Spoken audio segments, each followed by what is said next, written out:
this is what we refer to as the continuum of restorative practices. And so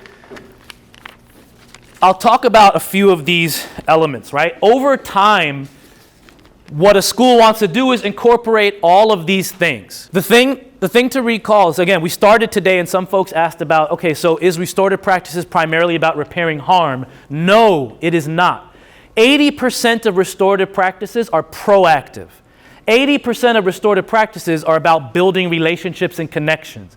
And when that is being done with fidelity, only 20% of your energy will have to be dedicated to the restorative practices that are aimed at repairing harm, right? So we start with classroom circles. No school can truly be restorative unless circles are taking place just universally, and teachers are the ones who spend most time with the students. They have to be taking place in classrooms. So if we do a legitimate introduction to restorative practices training, it will be heavily centered around classroom circles, right? More on that in a moment.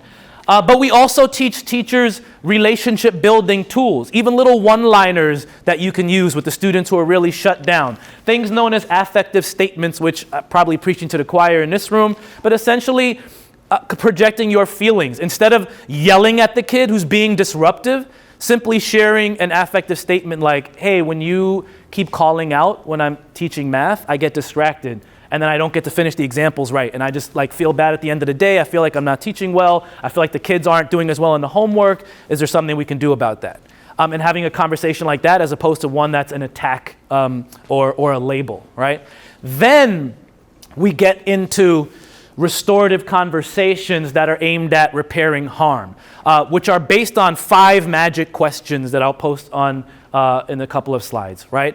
And so we need to train teachers to have these conversations. I like to do actually a separate couple-hour training where we role play and really talk about how these restorative conversations are still relationship building tools, even though you're actually getting to the bottom of harm that's been done.